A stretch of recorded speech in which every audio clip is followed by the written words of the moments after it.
anggaran sektor publik.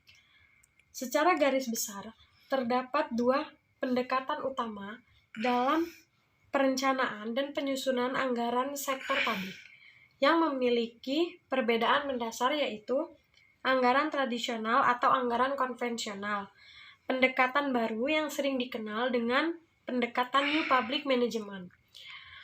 Anggaran tradisional memiliki ciri-ciri. Yang pertama, cara penyusunan anggaran yang didasarkan atas pendekatan incrementalism. Yang kedua, struktur dan susunan anggaran yang bersifat line item. Yang ketiga, cenderung sentralistis. Yang keempat, bersifat spesifikasi. Yang kelima, tahunan. Yang keenam, menggunakan prinsip anggaran bruto. Yang ketujuh, struktur dan susunan anggaran yang bersifat line item. Perkenalkan, nama saya Tuti Marsyati. Di sini saya akan menjelaskan mengenai kelemahan anggaran tradisional.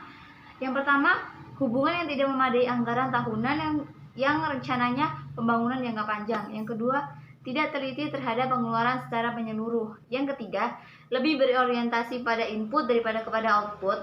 Yang keempat, proses anggaran yang terpisah untuk pengeluaran rutin dan pengeluaran. Nah, selanjutnya adalah New Public Management. New Public Management yaitu berfokus kepada manajemen publik yang berorientasi pada kinerja, bukan berorientasi kepada kebijakan.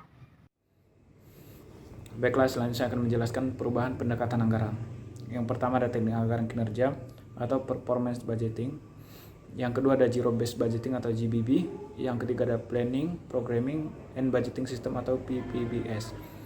Selanjutnya ada karakteristik umum. Yang pertama corporateship atau kooperatif. Yang kedua terintegritas dan lintas departemen. Yang ketiga proses pengambilan keputusan yang rasional. Yang keempat berjangka panjang. Yang kelima spesifikasi tujuan dan perangkaian prioritas.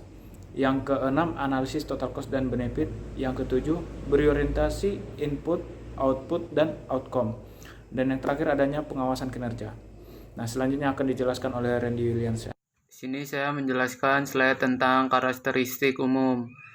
Yang pertama itu ada komprehensif atau komparatif, yang selanjutnya terintegrasi dan lintas departemen. Yang ketiga proses pengambilan keputusan yang rasional, keempat berjangka panjang. Yang kelima spesifikasi tujuan dan perangkingan prioritas. Yang keenam analisis total cost and benefit. Yang ketujuh berorientasi input, output, dan outcome. Yang kedelapan adalah adanya pengawasan kinerja. Slide selanjutnya yaitu anggaran kinerja. Anggaran dengan pendekatan kinerja sangat menekankan pada konsep value for money dan pengawasan atas kinerja output. Slide selanjutnya akan dijelaskan oleh teman saya. Terima kasih. Proses implementasi ZBB. Yang pertama, identifikasi unit-unit keputusan. Yang kedua, penentuan paket-paket keputusan. Yang ketiga, meranking dan mengevaluasi paket keputusan. Kemudian ada keunggulan dan kelemahan ZBB, yaitu dapat menghasilkan alokasi sumber daya secara lebih efisien. Yang kedua, fokus pada value for money.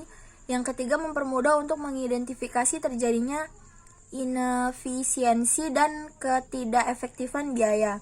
Yang keempat, meningkatkan pengetahuan dan motivasi staf dan manajer. Kemudian ada kelemahan ZBB, yaitu prosesnya memakan waktu lama, terlalu teoritis dan tidak praktis. Yang kedua, cenderung menekan manfaat jangka pendek.